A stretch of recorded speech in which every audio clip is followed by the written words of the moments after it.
until I get it, because later on. 6 kids, 7 kids later. Josh, Yeah. I got a thing. I have a paint.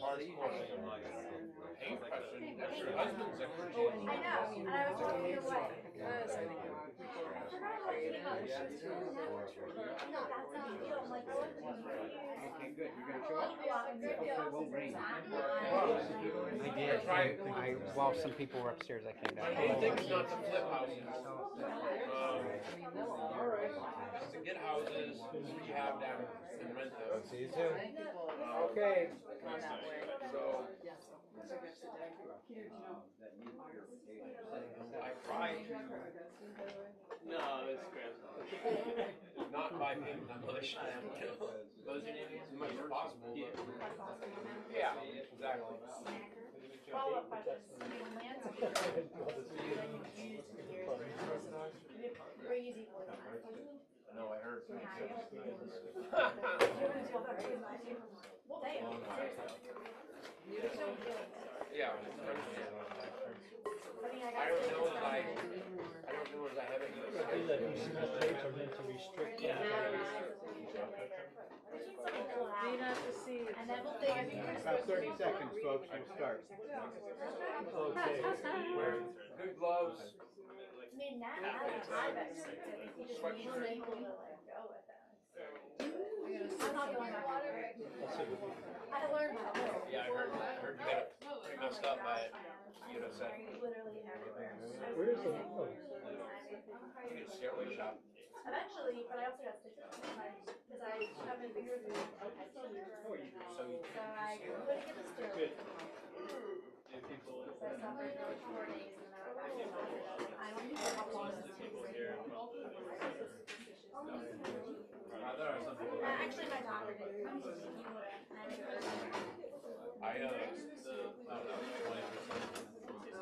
Best thing I had to hold every hair that I got it wrapped wet towel, damn towel. I would have ice all over my body. Had sand on me. Yeah, right. So you get that? I have. Before, yeah. Oh, yeah. When I was actually running a landscaping crew in college.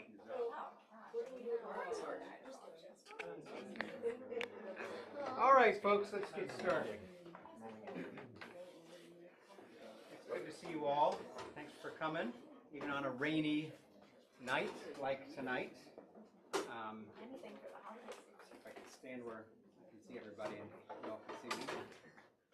Peter, you're the.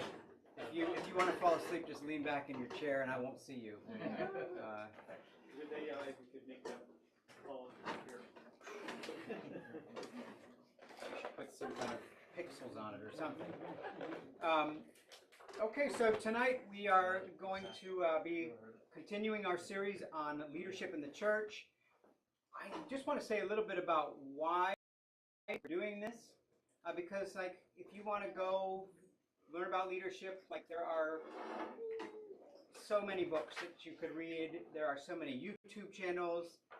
You don't need somebody like your priest to come talk to you about leadership in the abstract.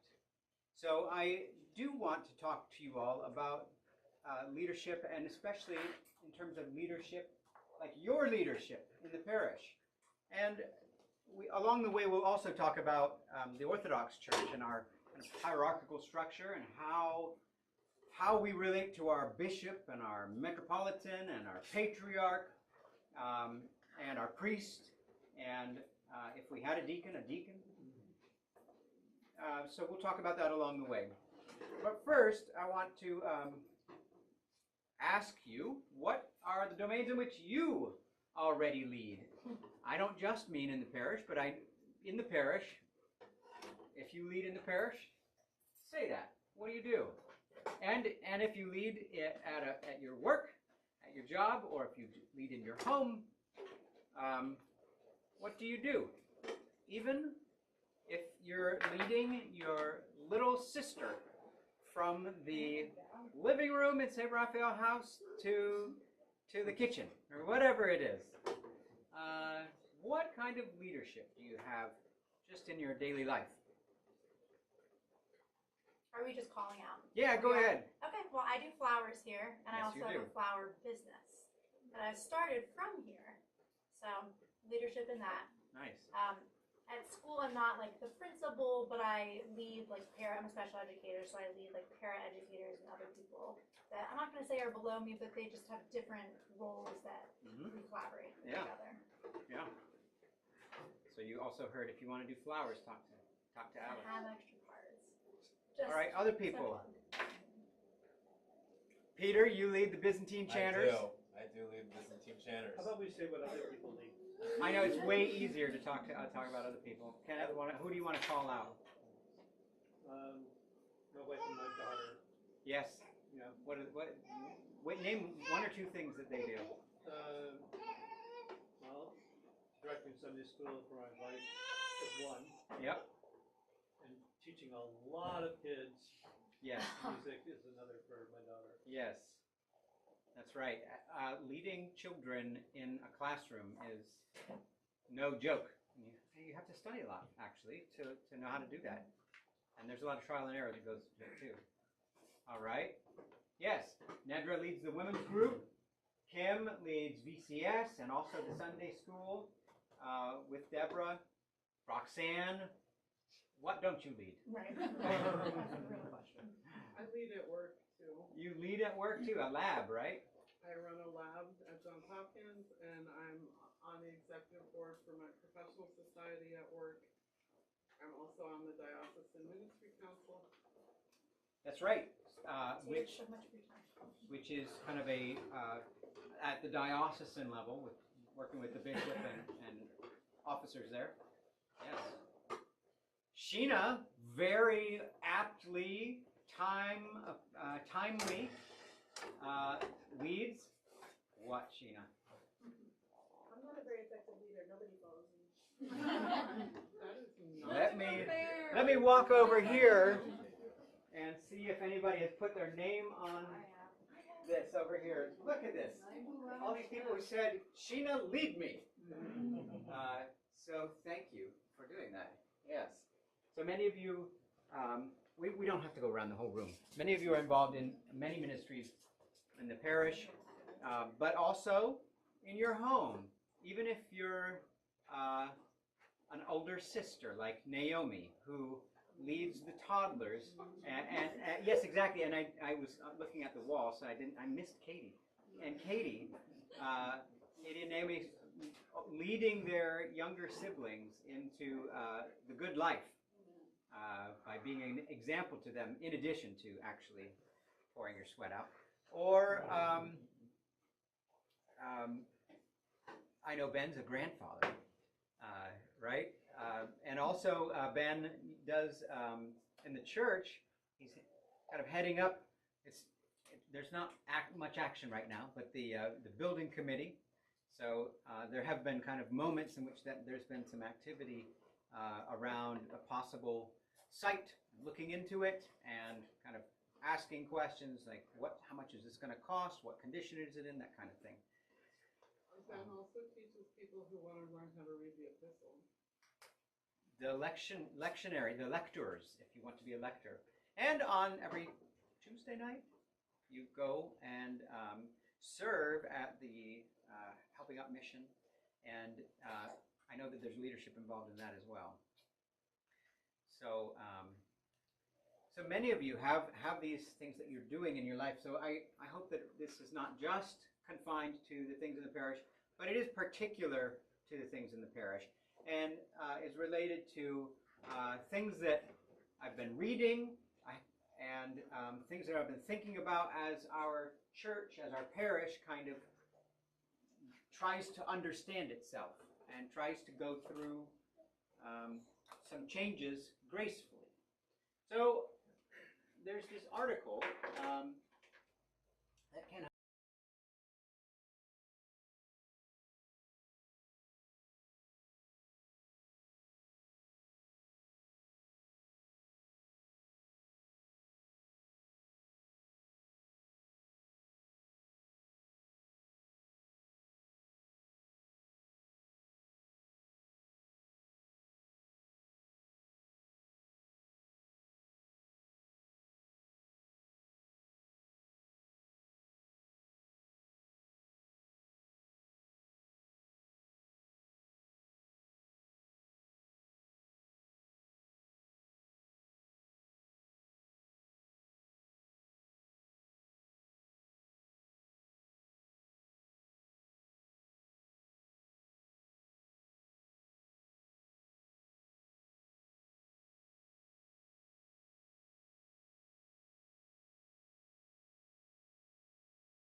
or whatever. I'm Orthodox. I fast on Wednesdays and Fridays. And we kind of actually know this when we're with other people. We try not to be tyrannical with our fasting, right? But so this whole dynamic here is sometimes you have. I'm not saying that vegans are unhealthy. I'm saying that somebody who has very narrow interests that maybe are very self-centered. The whole body will kind of give into them or try to adapt to them because it's really important to a small church that we all do this together and we all care about one another. Belonging, togetherness, this is a real value, but we can sometimes become crippled by people who are really unhealthy and kind of hold people hostage in the parish. Yes? Okay, so Timothy Keller, if I'm not mistaken, is a Presbyterian, He's Presbyterian, yeah. or was. Yeah. And I'm not intimately familiar with Presbyterian kind of ecclesiology. Right. I'm much more so familiar with like kind of Southern Baptist ecclesiology. Mhm. Yep. Because that's where I came from. And I don't know kind of the range, but I understood Southern Baptist was, everything was very like non-hierarchical, Mm-hmm. right? And we're kind of not at the, I mean, We're not like completely that. at the opposite pole, Right. but we are much more hierarchical. There's probably other Christian traditions that are more hierarchical. That's right. Maybe the Roman Catholic tradition, I don't know. Yeah. How does this relate? I'm just looking, especially that second bullet in the small church gives immature, outspoken, opinionated, and broken members, blah, blah, blah. Yeah. So It would is not- seem in a hierarchical setting, which we're in, Yeah. I mean, I understand that Pastor Keller, Timothy Keller, is talking about it from a Presbyterian, and I don't know if how hierarchical they are or Yeah. how that works. I'm not getting Yes. how. So you're wondering, is this relevant to us in our context? Because we have a hierarchical church, right? Right. Yeah. I was going to bring this up later, but now's Oh, the right time okay, to sorry. talk about it. No, now's a good time to talk about it. Is this relevant to our church where we have a clear structure? You have a priest, and the priest, there's a bishop, and and actually it is though, because of this factor where everybody wants to be together. I mean, like I as the pastor, I don't want to alienate anybody. Father Josiah Trenham alienates people every day because of his temperament, but also because of his church size. Like, just I don't want to get into that, but you know, the larger your church is, even for Orthodox churches, the more it just alienating people is part of just a reality. But with smaller groups, you really are, even if you're in a hierarchical system, the father doesn't just say, well, it's my way or the highway. I'm the patriarch. We have a patriarchal system, usually. Now, sometimes maybe it comes down to that. But basically, that's after a long period of trying to bring everybody together, figure this out together. I mean, I imagine your home kind of, it runs the same way. It's not like you're just like, I'm the father of this house, therefore, you know, you have to just do what I say, and your concerns don't mean anything. Now, we do have, as Orthodox, we have a little bit more recourse to saying, you know, we have these structures where basically somebody who is clearly out of line and you've gone to a number of times and tried to kind of bring them along the line, the priest can just say, well, I'm sorry, we're moving ahead. And actually, that is what happened in COVID a number of times. Well, and sometimes it was the bishop. Well, I'm sorry this doesn't make you happy. We're doing it this way. And so then, you know, but you do try. I think a good leader does try to bring people along. You don't want to just impose your will. Now, again, in Orthodoxy, we do value obedience as a real avenue for spiritual growth, right? And so there is a real a good to just shutting up and putting up. Metropolitan Jonah, though, talks about this in the parish context. He talks about it well.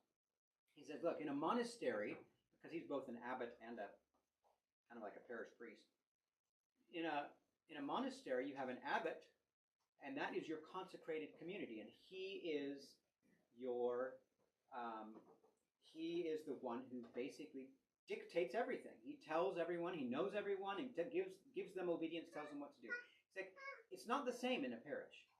He says, in a parish, you are the pastor you are shepherding a number of consecrated communities. And what are those consecrated communities? They are each of the families. And they each have an abbot. Each family has an abbot. But the church, the parish, is basically a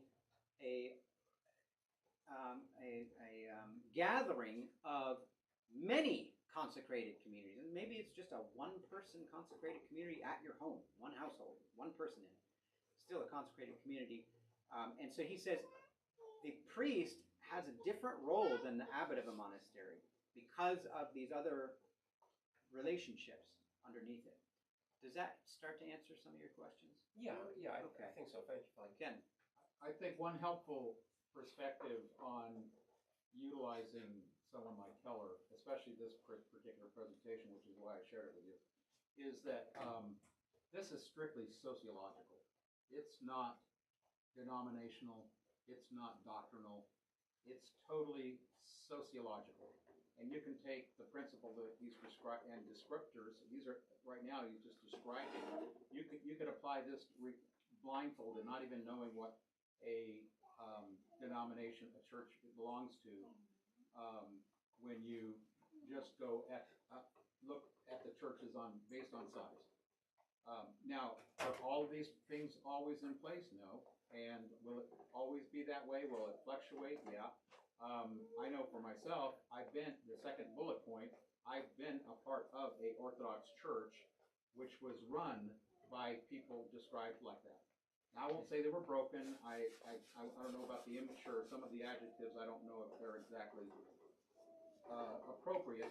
But every 3 or 4 years, they would get a new priest because there were a handful of people in that church, lay people, who had a direct call to the bishop, and when they wanted them out, they were out. And they had some special relationships that they could pull politically. And we all know politics happens no matter what denomination. So all this is really describing is sociology. There are some recommendations that he makes later in the article that we would never agree with. That's right. You know, like going to, moving from the medium to large church, one of the requirements, because at each level he says this is what needs to change, or this is what needs to be added to the church to move to the next level. But one example is if you go to multiple services on Sunday morning, you're going to create more opportunity for the church to grow more. People will automatically come. No, we don't do that. We don't do that. We- So that's just one example of probably several. And so, just to, I'm Yeah. sorry. No, go ahead. Just when you said sociologically, do you mean like sociologically, kind of like in the North American context? 'Cause if Yes. Well, that's the only one I know. Yes. Yeah, Yes. it's North Yeah, American. okay. In the North Right. American context. Yeah, I mean, when you're talking about Russian people, Yeah. when you're talking Yeah. about Middle Eastern people, it's a little bit different. Right. But, I mean, I know some purely Jordanian parishes where the immature, outspoken, opinionated brothers and members have a significant degree of power over the whole body. And that's a society that has been, largely patriarchal its kind of entire history. So, it's not North American society. And so, Strictly. yeah, strictly. So there's just, some of it is related to smallness, and just because we have a hierarchy doesn't mean we're immune to it. This is what I'm saying. Now, also on the other side with the medium, large church culture is shaped by specialized expert structures tend to integrate with those of the broader professional culture. This is not necessarily entirely him. He kind of alludes to this in his article, but it made me think of a article where it was written by Dunbar. I can only think of American poet, Paul Lawrence Dunbar, but I can't remember the guy's name. But Dunbar is his last name. He had this Dunbar number, which is 150, and like that's the ideal size for a church. And he had an article about Dunbar goes to church, and talked about in smaller churches, when you enter into a smaller church, you really assimilate to this culture because it's so strong. Again, that togetherness factor is really important in a smaller church. When you go to a bigger church, you're kind of a little bit anonymous. You can go in, come, go, Orthodox church, Baptist church, whatever, and not be noticed for, a few months. And so what that means is that there are different values happening there. And you don't assimilate as much to the church. And so sometimes what happens is that you do have kind of these more kind of worldly churches. Churches as they get bigger kind of are more worldly. There are kind of ways to mitigate that so that it's not bad necessarily, but you've got a lot, the bigger churches, probably you've got a lot of doctors, you've got a lot of lawyers, people who are powerful in the world. Smaller churches, you have fewer of those. I think percentage-wise, you have fewer of them. And it's because of kind of the smaller church requires that you really get into the culture, whereas the bigger church really allows you to kind of keep a lot of things that you're bringing in and doesn't challenge them much, except to kind of like try to hone them into something that's good, but doesn't quite challenge it in the same way. And it's more important as your church gets bigger that you have kind of like specialized experts like we do Sunday school, and we know we've been trained in teaching. And where do you go for training? Usually you go to like a teacher's college or something, run out in the world, right? So you're even the kind of the way that all the structures are structured, it has to do with kind of how our society is lined up. So typically, this is just typically, a larger church tends to have structures that are integrated more with the world than maybe a smaller church is. Greater openness to change. There's a lot of turnover in a large church, and so that means that there has to be a lot of change. Although I will say we actually have quite a bit of turnover in our parish, but that's not because it's not size related. I think it's related to the region that we're in and the jobs that people have, military, even some of the government jobs. They're moving a bit. So. But typically in a small church, you do have more stability in your membership. Small church tends to foster a sense of belonging and meaning in others. We talked about that. Medium-large church, this is also from the Dunbar one, tends to be more reverential and emotionally mature. Maybe that's because you're not going to get a lot of attention in a larger church, and so you kind of have to just figure things out for yourself. And maybe you have anxieties and other things, but you're probably not going to be airing kind of your emotional immaturity as much in a larger parish. They also, this was an interesting thing from a sociological standpoint, tend to be more reverential. I think when you think of like a Russian cathedral, everybody's quiet. I don't know, what's your experience, Will, in a smaller Russian church? Is it a little bit more boisterous or no difference? In the Russian context, like a large cathedral as opposed to a small. That's right. What's the kind of? No, I don't sense any difference. Okay. Really. Yeah. There is something completely different happening where they have churches like on every corner, and you go to this church, and you're not necessarily a part of the church necessarily, unless you might be going to other churches throughout the week or from week to week. So that's a little bit different. When you have a commuter parish, though, like ours, you really are emphasizing belonging, and sometimes that can rub up, can undermine a little bit the reverential stuff. Like we do Christ is in our midst, right? We shake hands, give each other a kiss. Many other churches do not do that, right? And it's a particular of. There are some others that do this, but at Holy Cross we are particularly gushy or particularly like, come in. Whereas there are other churches that are maybe would emphasize reverence more than we do. Now, you could be small and emphasize reverence as well. Why I is don't- I don't wanna say that. reverential and emotionally mature in the same sentence? Oh, only because I needed to limit the number of bullets. In the smaller churches, spontaneity is possible, and you can kind of say, hey, let's do this, and everybody can kind of get together at the last minute and make something happen. In a larger church, you have to be really professional, really thought out about things, plan your things out like 6 months in advance. So the smaller church is oriented towards culture, larger one oriented toward ministries and vision.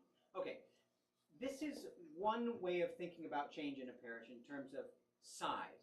But I want to talk about also another way of thinking about change in a parish, and that's in terms of like generations, right? So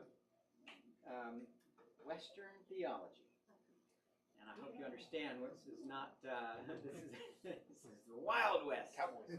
Cowboys, that's right. Western theology, pioneers and settlers, and so we're thinking about how change that happens just even within a parish as the generations change.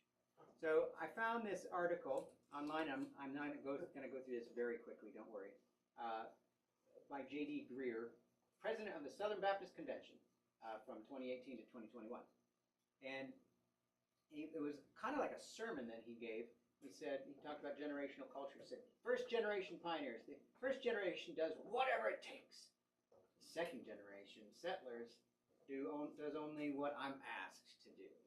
First generation assumes personal responsibility. Second generation assumes someone else will do it. First generation expects personal sacrifice, and the second generation expects personal comfort. You can kind of see where he's going. There's no room in the Christianity for the second generation, right? First generation sees problems and seeks solutions. Second generation sees problems and complains. First generation sees possibilities and dreams about what could be. Second one, barriers and reasons to quit. That's all they see. First generation hears the voice of God firsthand and owns the vision. Second generation inherits the vision secondhand and questions every decision. First generation steps out, bold trust. Second generation sits satisfied in stability of institution. First generation fears holding anything back from God. Second generation fears commitment. First generation feels privileged to be part of the movement, and the second generation feels entitled to the benefits of the institution. All right. This is not helpful. What is helpful is Not wrong, though. okay, so what I wanted to do was say, I think there is something true here that he's trying to get at. But as Orthodox, we are 20th generation Orthodox, okay? Like a generation is about 20 years, 15, 20, 30 years. It kind of depends on how you're, we're like the 20th generation, I think, unless I'm doing my math wrong. That means we appreciate generations, and we want to see we value the second generation.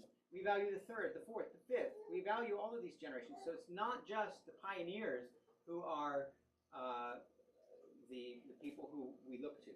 We have to, but I will say there is, like Roxanne said, there is something true here. What do you see that's true in here, Roxanne? Well, so, I mean, I can tell you, when we were a parish that was meeting in revisions and had to set up every Sunday and take down every Sunday and meet in houses on the weekend days, it was a certain personality type that was there. As soon as we bought this building, we suddenly had 15 more families that were coming every Sunday.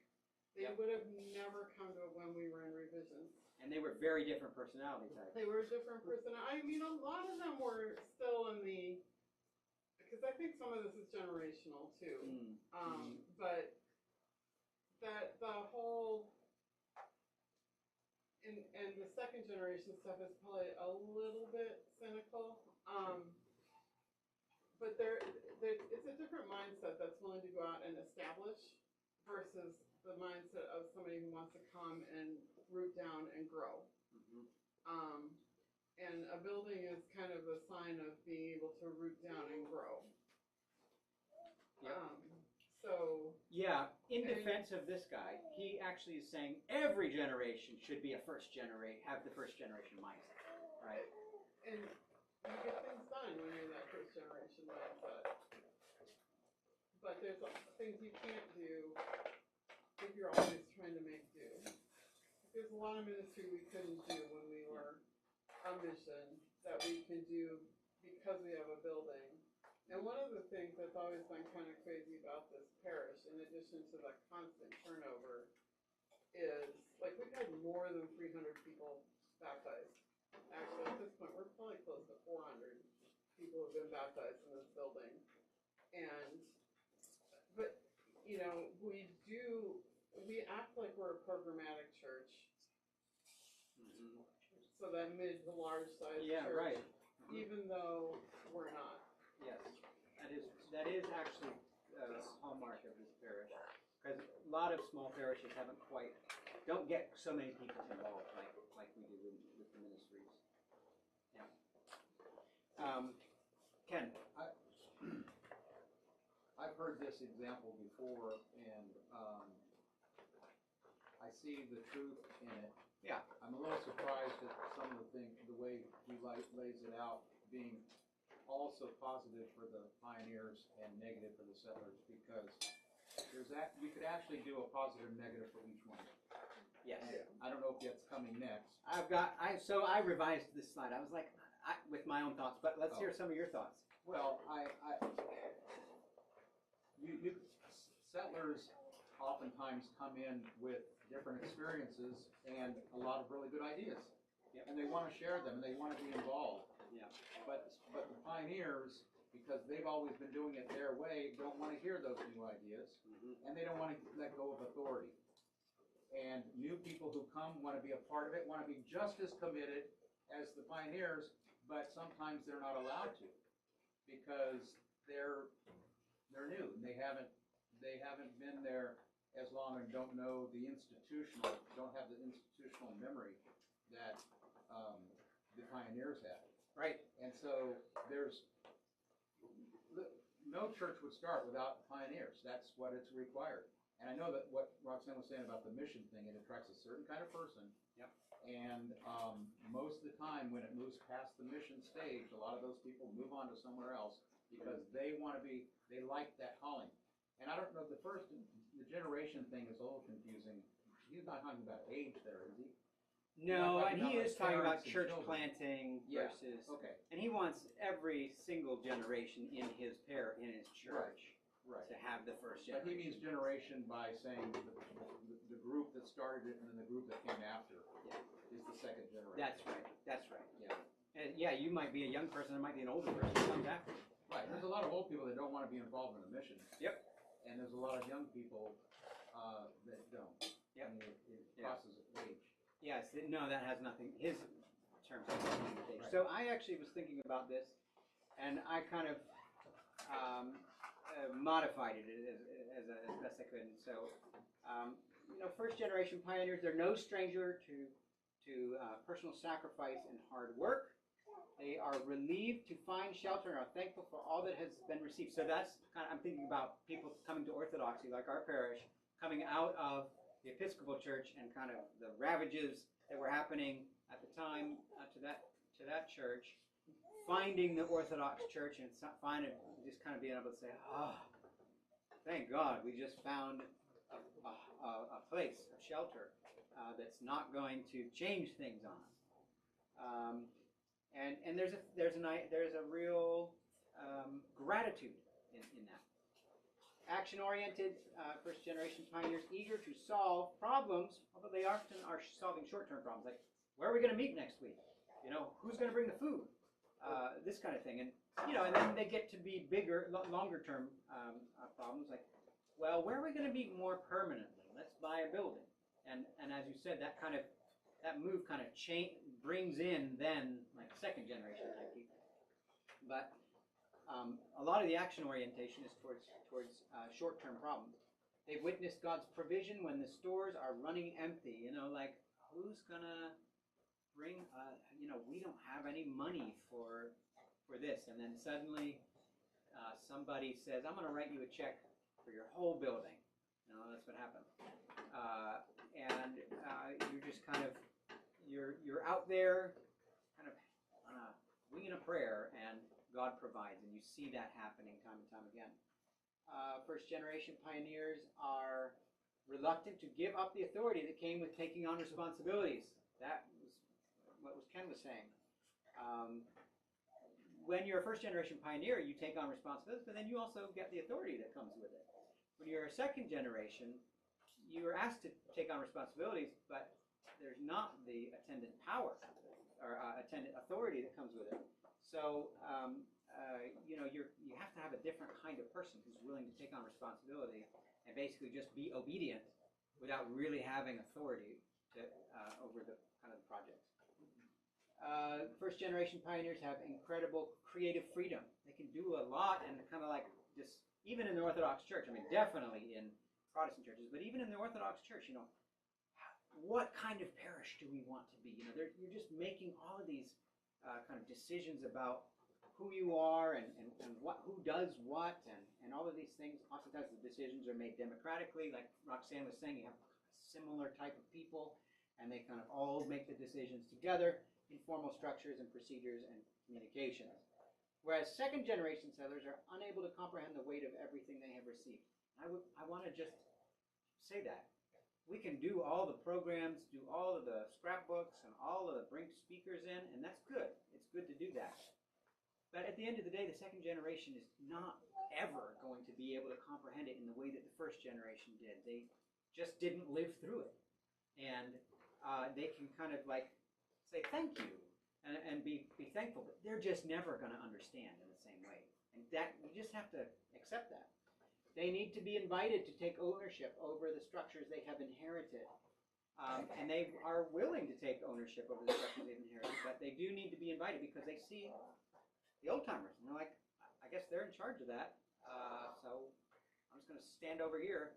So we have to, if you've been around a while, you have to go out and say, come in. And I think that's something that, for instance, I know Roxanne has this scheme that works out pretty well. I hope I'm not giving it away. But with the meal, she's like, okay, there's a young guy. I'm going to get him to bring salad. Just bring a bag of salad. Or something like that, right? Or to get folks to sign up, and you kind of like just bring. You have a graduated way of getting people involved in the ministry until you It's basically. not just a scheme, though. It's using people's gifts. I shouldn't say. I don't mean that derogatively at all. Everybody has different gifts. Not everybody can Not at all. Okay. And so, but you have recognized that you have to invite people in, but you don't want to like ask too much. So it's like a nice little like, okay, we want you to get involved with this in this way. And sometimes getting involved in bringing a salad, just kind of suddenly the opportunities or the mindset opens up. It's like, oh, I could do other things, and so that's a really good avenue for bringing people in, but people have to be invited in the second generation. In second generation are attuned to long-term problems and devote more time to planning before acting. So they may not be like just, oh, something needs to be done, let me do it. But oftentimes they are willing to sit down and really plan about the future. So oftentimes in the second generation, there's like kind of superpowers there that are untapped. But you do have to be able to give them authority and say, we want to bring you in. We want to kind of make sure the vision is of a piece with where we've been going, but we also want we want you to hear what you have to say. They evade responsibility without concomitant authority. So if they're not going to have authority there, they might do something, take on responsibilities for a little while, but they're going to drop out eventually if they don't have authority to actually make changes to the systems, which is kind of threatening. It can feel really threatening if like, oh, now this person wants to change like this system that we have that is working really well. It's not just about changing the system. It's about letting the person's basically saying your ideas have value, and bringing them in and kind of saying, I trust you, even though maybe I don't trust you entirely. I want to trust you, and so I'm gonna step out and kind of let you take the reins here, even though like I've been at the reins and things have been going fine. You know that you have to pass the reins off eventually. You're gonna die. And so you have to be able to do that, to be able to give people authority. Adapt themselves to what they have received. The second generations adapt themselves to what they've received and have fewer opportunities for creative expression. They tend to be more humble because they're basically just have to come in and obey. And the first generation has to be bold and get out there, and that's great, but oftentimes pride comes with that. Second generation tends to be more humble, and they also tend to be more diverse in age, ability, status, etc. Like you were saying, Roxanne, first generation kind of just has to be the go-getter types, and that's it. Second generation can be more diverse. All right. There's this book that in seminary we went over. I don't know if I'm going to do this actually. It's called The 5 Dysfunctions of a Team. It was written in 2002. It's very basic, and there's a video, but I don't want to spend time on it. Basically showing that it's important, like I was saying, to get people's, that trust is important, and that hearing people's ideas, and basically not just saying, kind of listening for how their idea is a bad idea, but instead really listening to them is important for building up a team. Is anybody familiar with this? I'm familiar with dysfunction. You're familiar with dysfunction? All right. I'm not going to do the whole video, but I'm going to show just a section of it because it's relevant to those of you who have ministries and are trying to get people engaged in them.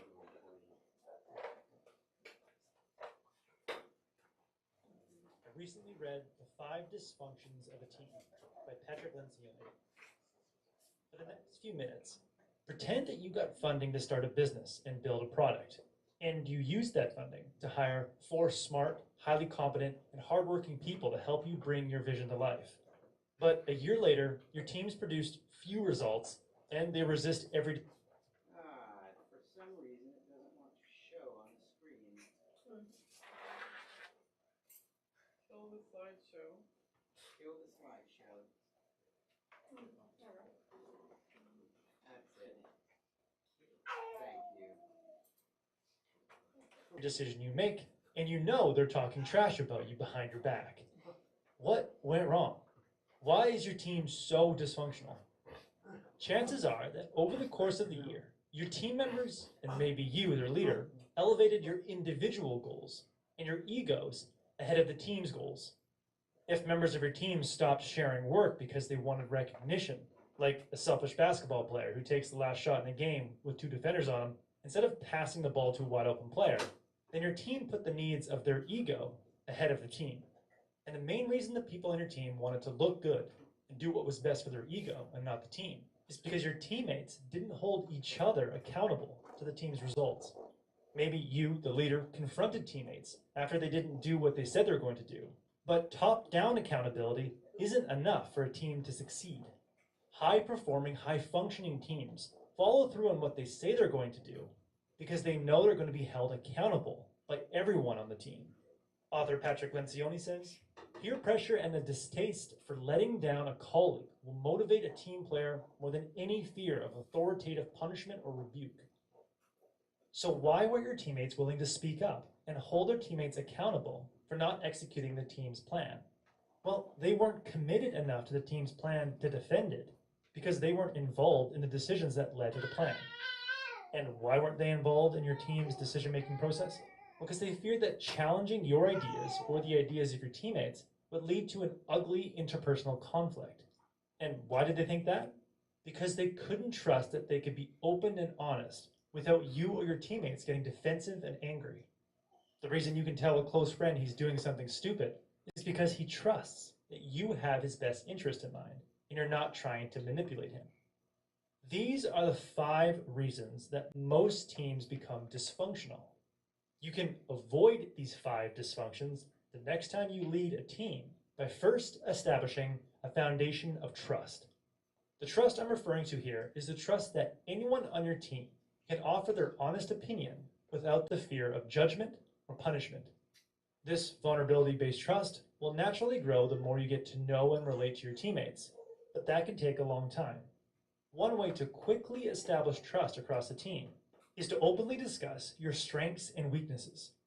Hold a meeting where you stand up first and admit one skill that you lack and need help with, and another skill that makes you a strong asset to the team. You might start by admitting that my technical skills aren't very strong, and I often ask stupid questions. But I believe that my ability to find new customers and sell products will help this team succeed.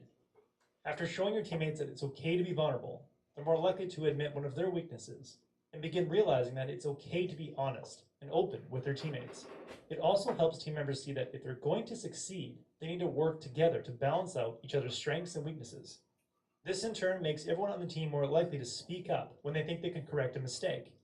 But your teammates may still hold back and avoid speaking up because they fear interpersonal conflict.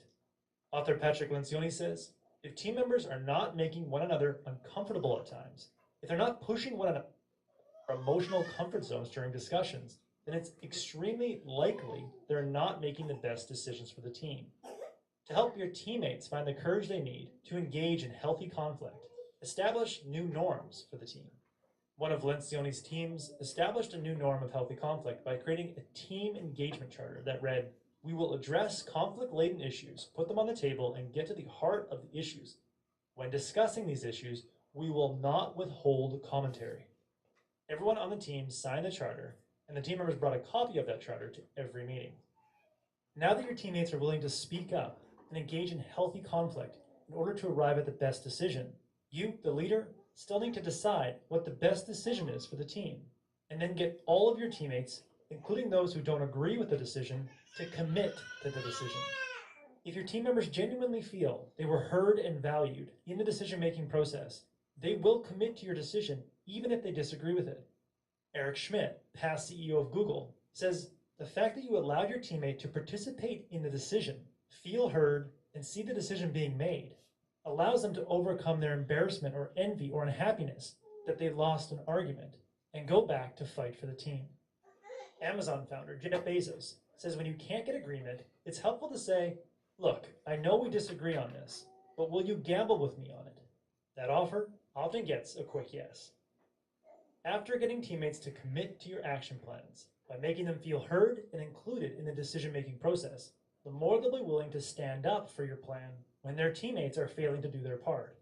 This peer-to-peer accountability is essential for achieving team goals. But your team might resist holding one another accountable for poor performance because they feel they don't have the authority and therefore the permission to hold one another accountable. One way to prove to your teammates that they have the power to call one another out for poor performance is to give each member of your team a chance to host lightning round status meetings. In a lightning round status meeting, everyone goes around the room and reports their top priority for the week and their status on last week's priority. If someone didn't complete their last week's priority, the person running the meeting is tasked to ask what went wrong and what they can do better. Since everyone takes turn hosting these meetings, the team quickly learns that people of lower status have the power to question people of higher status and hold those people accountable to what they said they're going to do. And when you have a team rich with peer-to-peer accountability, your team is continuously focused on the team's results. But one way to ensure that your team stays focused on team results instead of individual results is to tie individual rewards to team results. For example, you all get an extra day off at the end of the month. Well, that's not relevant to the church, but Yeah. yeah.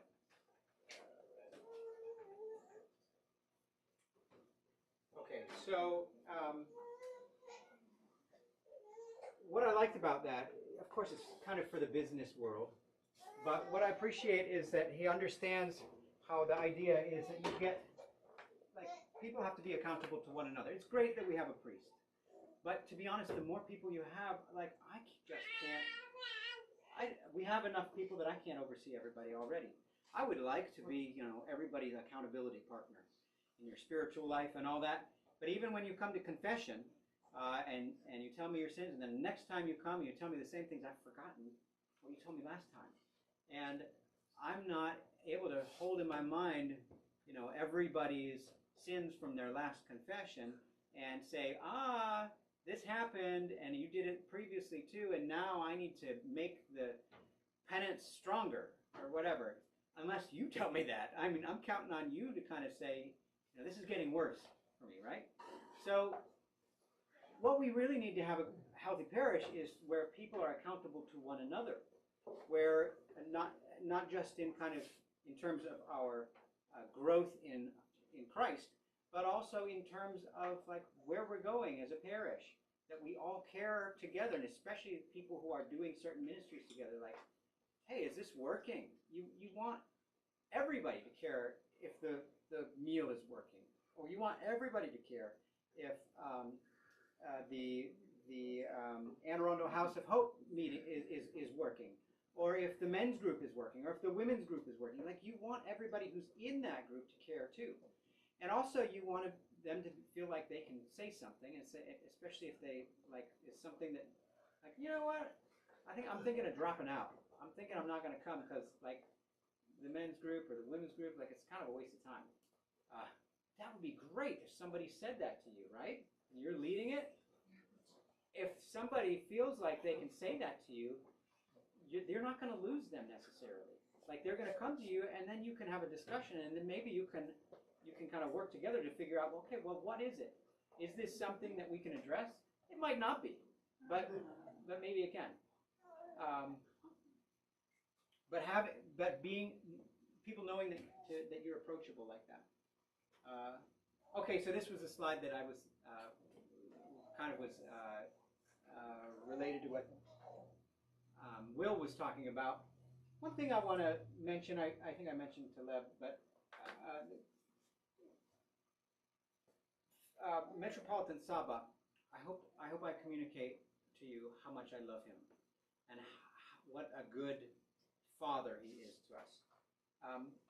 But he also, he has his weaknesses because he comes from a different culture. He's not used to living in the American culture. And so when he was in Lebanon, he made this magazine, kids magazine, and he sent it out. He told all his priests, buy this magazine and give it to your people, sell it to your people, distribute this. And so the priests did, and they sent it out. And that's kind of how it went.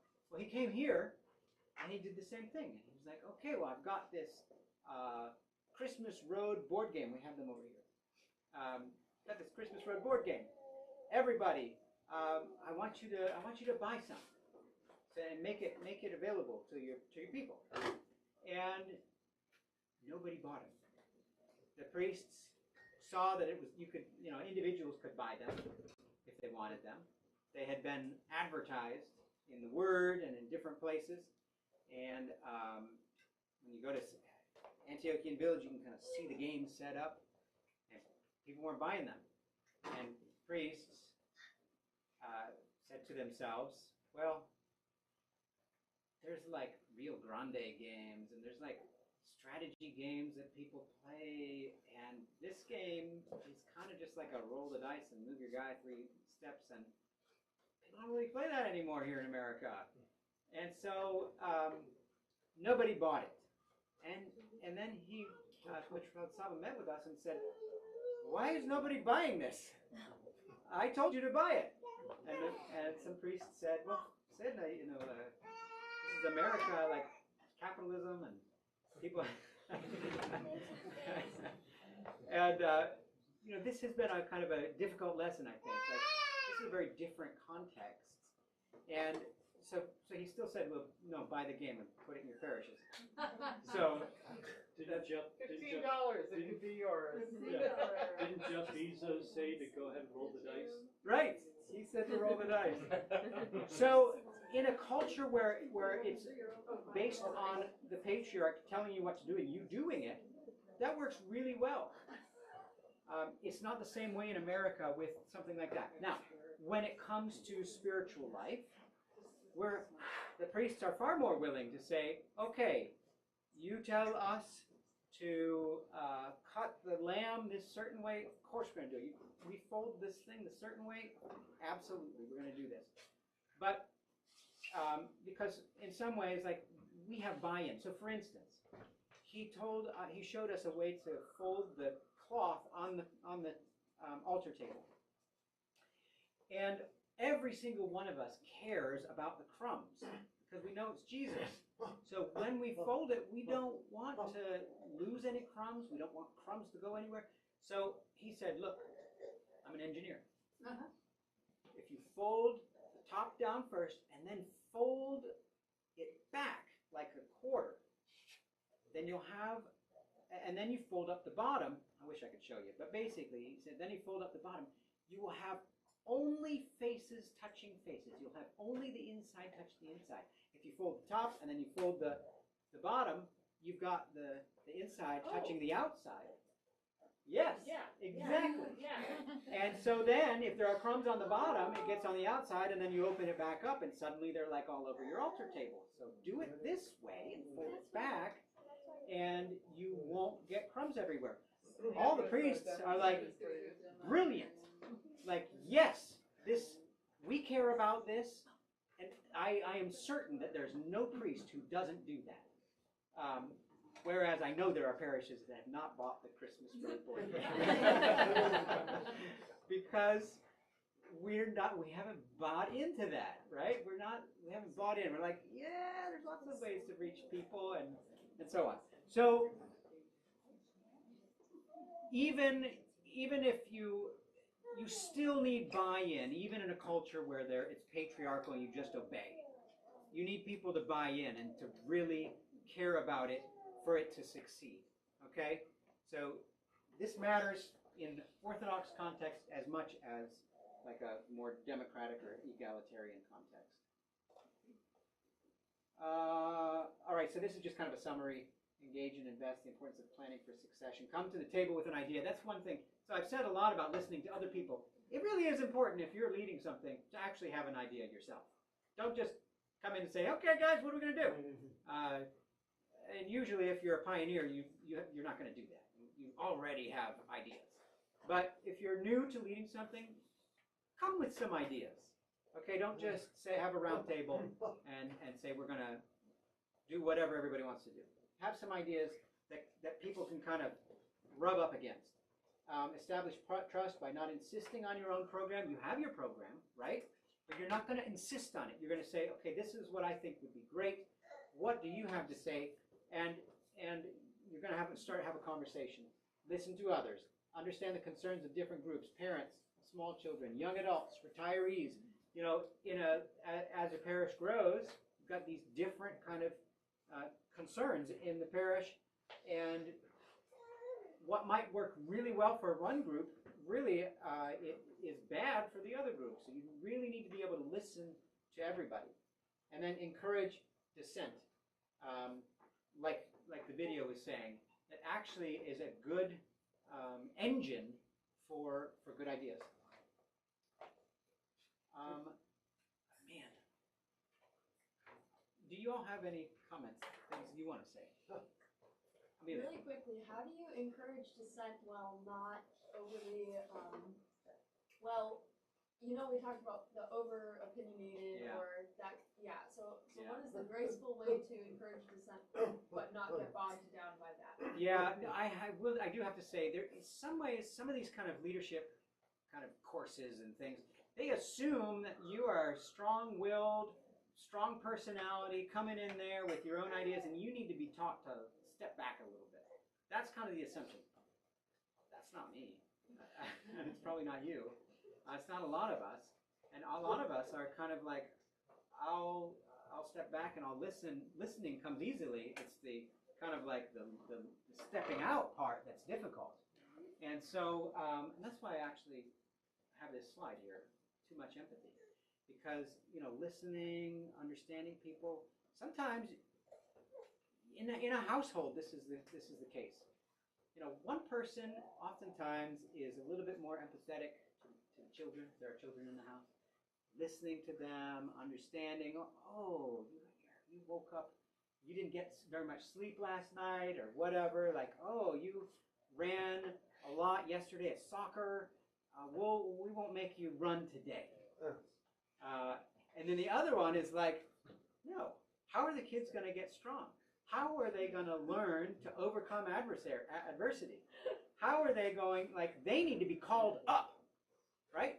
So there's this great dynamic in a house, and I'm not going to say who is what in our house. There's a great dynamic in a house, right? Where you have, and you really do need both, okay? Not mine.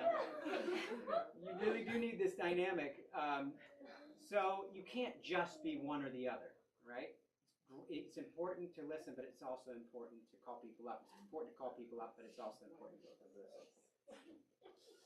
All right.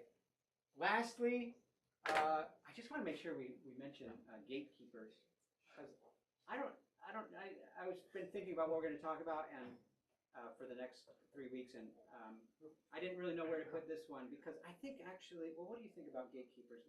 What are gatekeepers in a parish? And then, are they essential or are they detrimental? Because I'm asking the question, I think I'm giving away that I don't think they are that they're necessarily a bad thing, but they can be harmful to a parish. Like a gatekeeper is somebody who basically says, yes, you can come in and be part of this ministry, or you can come in and be part of this parish. And a lot of times in a parish, you don't really want that. You want everything to be open to everybody.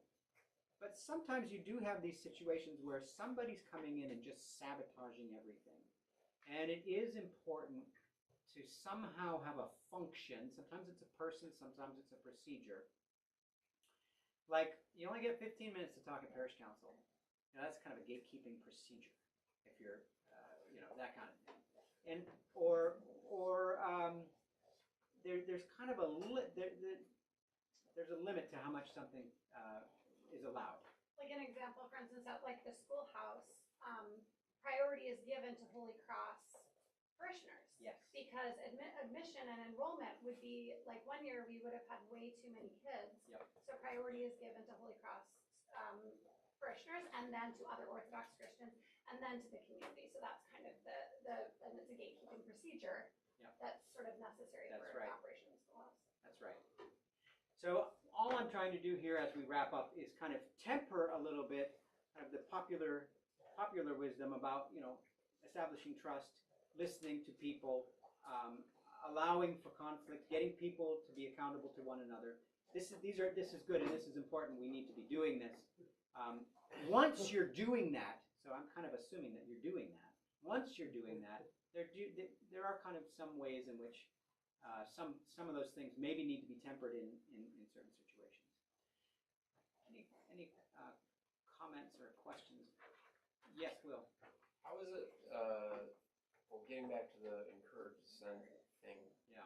There are actually signs up in our community, various places. I guess it's kind of the same, like, the thing about be kind. There are lots of signs about being kind. Yeah. And it almost seems like I get the feeling, right? Like they're completely discouraging any type of dissent, because any type of dissent is viewed as not being kind. So I just want to speak on this as I'm only newly a leader here at Church for Women's Group, but within my occupation, I'm the department chair. I'm also lead dorm parent. I've got a few leadership roles at my job. And something that I've encouraged and something that on our academic council that the leaders in our group, clarity is kind. And the thing with leadership is, and I think this is what, as I've been listening, being decisive is also kind. Being ambiguous and vague is not kind. So when we talk about kind does not mean placating, it does not mean permissive, it does not mean passive. It means a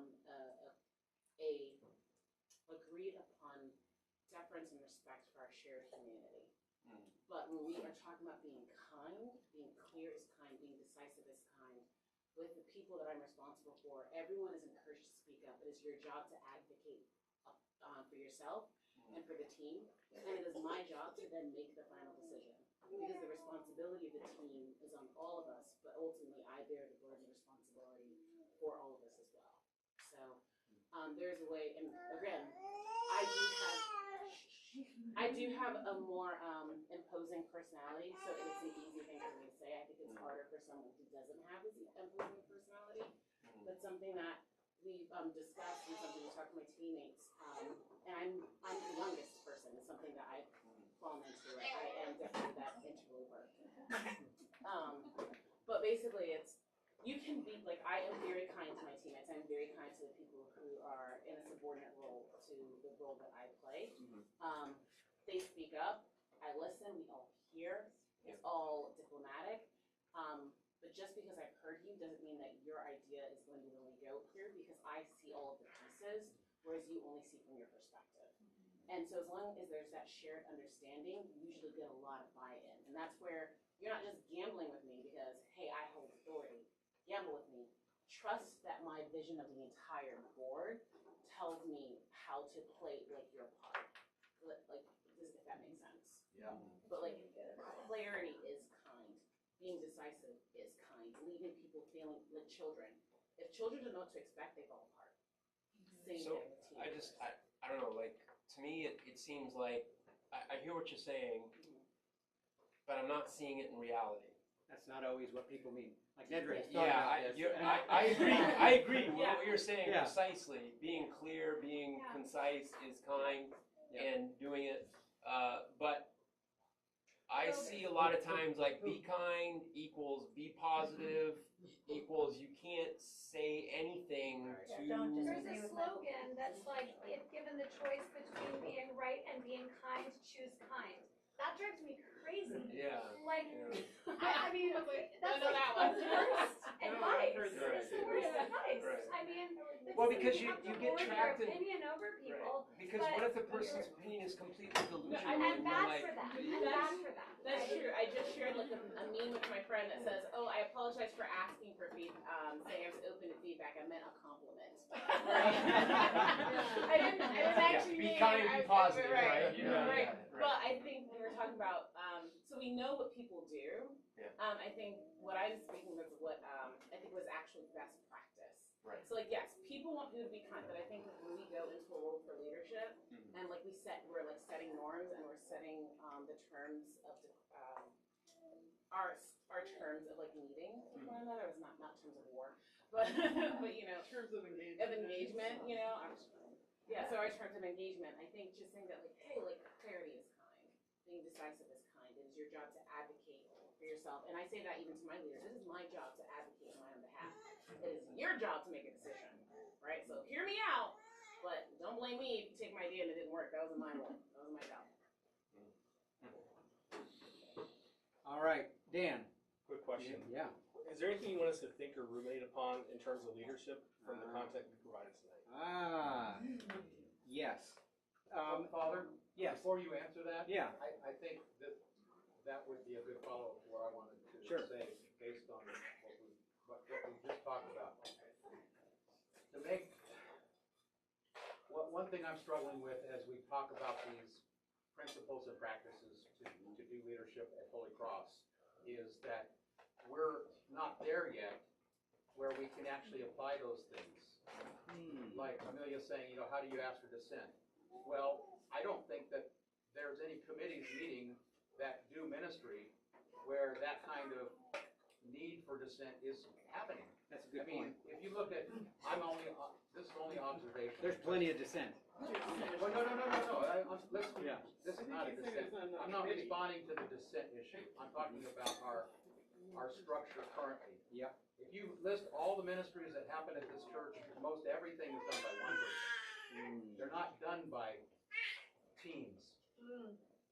There are are exceptions. I don't know how Schoolhouse runs. I don't know the details of Sunday school. And there may be things that are happening behind the scenes that I'm completely unaware of. Yeah. Because I never see anything on the schedule. I never see anything announced. I don't know who other people, other than the people who are in charge, I don't know who actually helps them and who they rely on. So I may be totally off base here. But I think this is one of the things that we might need to think about as far as moving to, because we have more people. Yep. And we have opportunity and responsibility to assimilate more new people to be involved in ministry. That's not going to happen if one person's running everything and we're not broadening the authority and responsibility to a wider group, 2, 3, 4, 5 people in each of those areas. And then these principles of trust and peer-to-peer responsibility and, results and holding each other accountable and so forth. Yes. Would apply. Yeah. You're right. There are many ministries where, for instance, Sheena runs the tract rack, and you just order it and put it in, and there's no involving other people in that. But then there are things. I want you guys to teach your kids to stop playing with the tracks. There we go. See, actually, there's some communication these days. Linthicum Fair, though, is a different beast. We do have a number of these, like the Byzantine Choir, the Poor Park Choir. Some of the ministries for the serving ministries, the food ministry. You misunderstand me. I'm not saying there aren't multiple people involved in the ministry. There's one person in charge. Yes. Of every one of these areas. Yes. But that doesn't mean it's not a team. Like in the example given earlier, right? Like one person can be at the head of a team, but there's still a team of people doing it. Yeah. And I mean, I guess there could be questions about what makes for the most effective results in any given ministry, like a 3 people kind of co-leading or a 1 person totally in charge, and it would probably depend on the ministry, whatever. But just because there's a person in charge doesn't mean it's not a team. I would argue anyway. Yeah, women's group is a great example. I am a decision maker for women's group, but it's a triumvirate in the fact that it's myself, Allie, and Vesela, which is important because there's a wealth of wisdom that they have that I simply don't have. I'm just pugnacious. Yeah, that's right.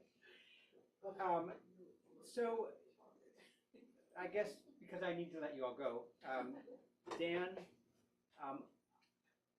there's something that Ken said to me once that it was kind of along the lines of basically nothing should be done alone if you can involve other people. And actually, we should be thinking along those lines as we're kind of doing these ministries, especially for people who are leading certain ministries. Like, you can. I mean, in our household, this is a great example. My wife and I probably could just do all the work in the house. Maybe not anymore. But there was a point at which we could, and we didn't have to necessarily involve the kids in doing the work. But because we have involved the kids in doing the work, the number of kids in the house has expanded. And so there's a similar idea here. We should be engaging other people to help with things, even if it'll just take me 3 hours to do this thing. Whereas if I get other people, like I'm going to have to plan something out. Maybe I'm going to have to get food. It's going to become this big event. And it's a lot of trouble. It is a lot of trouble to involve other people, but it's worth it. And so there's 2 things, I guess.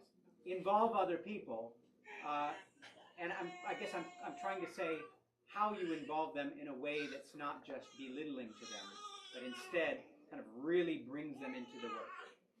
We're going to have to probably go over that a bit more next time, but.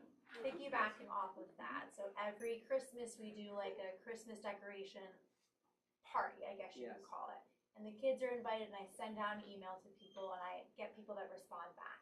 The 10 people or so that want to come, I send them a chart that's like, here's roles and responsibilities of what you could do. So it's like I'm delegating, and yes, it's like a cognitive load, but I enjoy it because then they come back and they're like, oh my gosh, like I've always wanted to do the arch, or like I've always wanted to do the decorations down here. My kids love it. So it becomes this big thing that I have those emails saved. I have that structure saved. I just send it out every year. Are you gonna It's suggest the super easy. Christmas board game? I might suggest the We'll Christmas just pull it out. Yeah. It'll definitely be playing. Yes, but it is a lot of work uploading it at first. And it is a lot of work putting that in, but once you have those structures in place, then you can rely on that, and the reward is so worth it, right? You see these kids that are coming in, you see, it's like a whole thing. So yes, it's a lot of work, but it's worth it. Yeah, it is. And I mean, at the very least, I guess I'm just telling you, I want our parish to have a culture where people are involved in these things and where we are encouraging them and not just in word, but actually in action, kind of helping invest them in the ministries of the parish. You're not a good leader if you're not training someone to follow behind you. Right. Yeah. Exactly. So I think we probably could have many sessions on just exactly that topic right there, because it's very important, especially as people. Well, I mean, you're not that old, but you've been doing it for a long time, and we do have other It's getting people. gray. Yeah.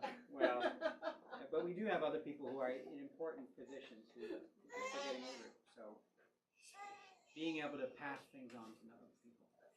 Thank you, everybody. Thank you.